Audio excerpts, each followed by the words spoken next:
নমস্কার বন্ধুরা, সাবরের রকমারির একটি নতুন পর্বে আপনাদের স্বাগত জানিয়ে শুরু করছি আজকে রেসিপি। আমার আজকের রেসিপি সুজির হালুয়া। তবে আজকে আমি যে হালুয়াটা বানাবো সেটা সম্পূর্ণ অন্যরকমভাবে বানাবো। এরকমভাবে সুজির হালুয়া বানালে যেমন হবে একদম ঝরঝরে, তেমন হবে একদম সফট, দুর্দান্ত টেস্টি। এরকম হালুয়া অবশ্যই তোমরা একবার ট্রাই করে দেখবে। হালুয়া এরকমভাবে বানাতে খুব একটা বেশি সময় লাগে না, আর তৈরি হয়ে যায় একদম ঝরঝরে দানাদার হালুয়া। তোমরা কিন্তু খুব সহজেই বানিয়ে ফেলতে পারবে বাড়িতে।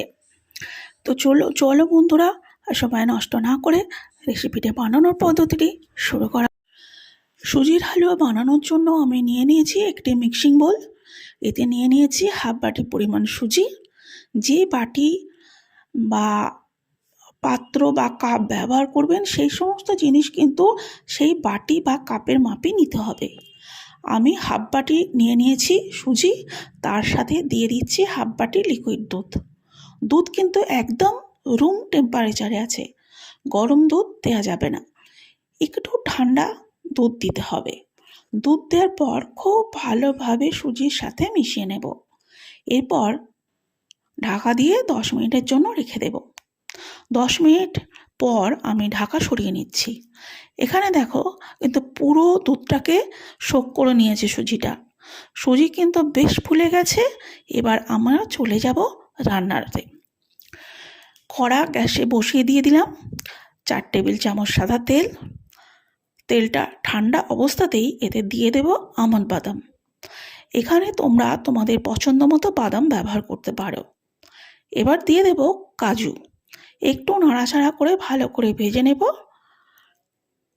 আর ততক্ষণ তেলটাও গরম হতে থাকবে, তার সাথে বাদামও ভাজা হয়ে যাবে। এখানে বাদাম কিন্তু ভাজা হয়ে গেছে। এবার আমি এর মধ্যে দিয়ে দিচ্ছি কিশমিশ। কিশমিশের পরিমাণ যে যেমন পছন্দ করো সেই রকমই দিয়ে দেবে। কিশমিশ আগে দিলে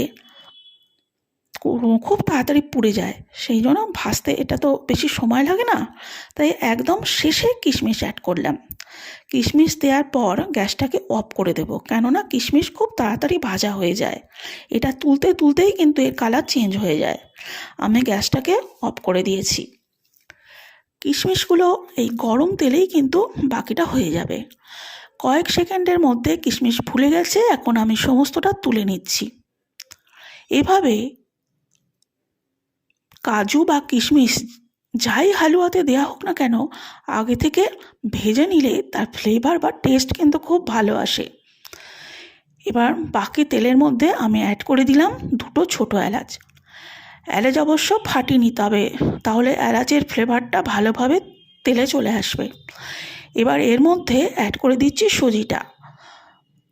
সুজি দেওয়ার পর খুব ভালোভাবে নেড়েচেড়ে ভাজতে হবে। গ্যাসের ফ্লেমটা এ সময় একদম লোতে রাখতে হবে, আর ক্রমাগতভাবে নাড়াচাড়া করে 8 থেকে 10 মিনিটের মতো খুব ভালোভাবে সুজিটাকে ভাজতে হবে। আর আমি এখানে সাদা তেল ব্যবহার করেছি, খুব বেশি রিচ করব না, চাইলে তোমরা ঘি দিয়েও পুরো রান্নাটা করতে পারো। আর এতে করে এই যে ভালোভাবে ভেজে নিচ্ছি, এতে করে সুজির যে কাঁচা ফ্লেভারটা থাকে সেটাও চলে যাবে, সুজিটাও খুব ভালোভাবে ভাজা হয়ে যাবে। এবার দেখো 6 থেকে 7 মিনিট হয়ে গেছে, সুজিটা কিন্তু বেশ ঝরঝরে হয়ে গেছে।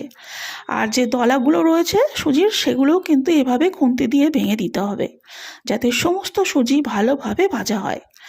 অবশ্যই সুজির হালুয়া বানাবার সময় ননস্টিক কড়াইতে বানালেই ভালো হয়, কারণ অন্য কড়াইতে যদি বানাও তাহলে, বা এমনি কড়াইতে বানালে সুজির হালুয়া বানাবার সময় তলায় লেগে যেতে পারে। আর এরকম ননস্টিক কড়াইতে বানালে সুজিটা একদমই তলায় লাগবে না, খুব ভালোভাবে খুব কম তেলেই তৈরি হয়ে যাবে। এখানে দেখো টোটাল 10 মিনিট হয়ে গেছে, সুজিটাকে এইভাবেই নেড়ে চেড়ে ভেজে নিয়েছি।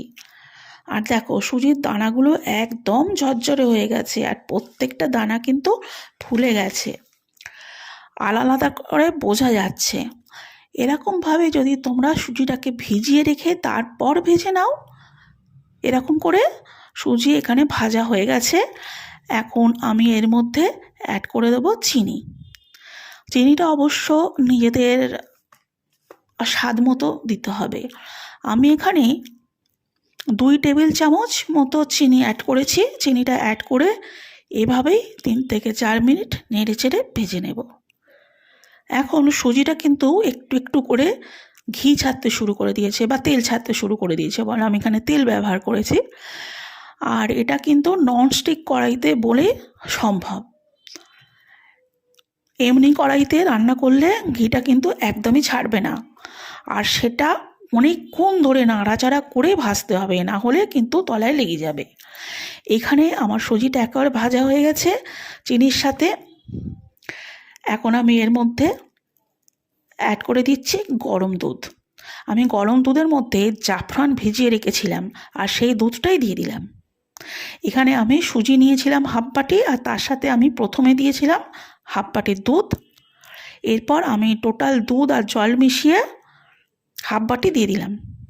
তার হাফ বাটি সুজির জন্য আমি 1 বাটি পরিমাণ দুধ আর জল মিলিয়ে মিশিয়ে নিয়েছি। তোমরা চাইলে কিন্তু সম্পূর্ণটা দুধ দিয়েও বানাতে পারবে, বা চাইলে সম্পূর্ণটা জল দিয়েও বানাতে পারবে। জলটাও অ্যাড করে দিয়েছি আমি। এবার খুব ভালোভাবে সুজির সাথে এইভাবে নেড়ে চেড়ে মিশিয়ে নেব। ক্রমাগত একটু নাড়াচাড়া করতে হবে, যাতে সুজিটা কোনো রকম দলা না পেকে থাকে। 3 থেকে 4 মিনিট মতো সুজিটাকে এইভাবে নাড়াচাড়া করে নিয়েছি। এখন আমি এর মধ্যে ভেজে রাখা আমন্ড এবং কিশমিশটা দিয়ে দিলাম। আরও খুব ভালোভাবে নাড়াচাড়া করতে থাকবো যতক্ষণ না সুজিটা একদম ঝরঝরে হয়ে যাবে। এই সময় গ্যাসের ফ্লেম একদমই লোতে রাখতে হবে। আরও 3 থেকে 4 মিনিট মতো সুজিটাকে এইভাবে নাড়াচাড়া করে নিয়েছি। আর যত ছোট ছোট দানাগুলো বোঝা যাচ্ছে দেখুন, সেগুলোকেও খুন্তি দিয়ে ভেঙে দিতে হবে। এখানে দেখো আমাদের সুজির হালুয়া একদম তৈরি হয়ে গেছে।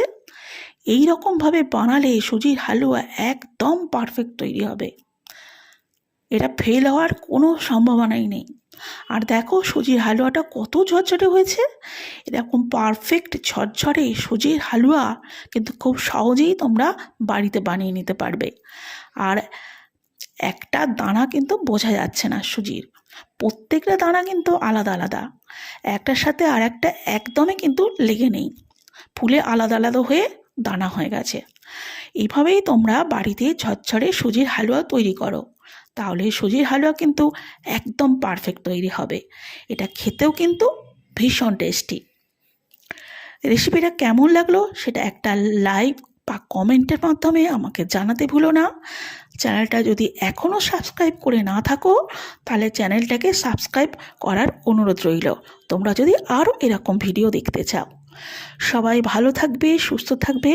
আমি আবারও চলে আসবো অন্য কোনো রেসিপির সাথে। আজ এই পর্যন্তই, আজকের মতো বাই বাই।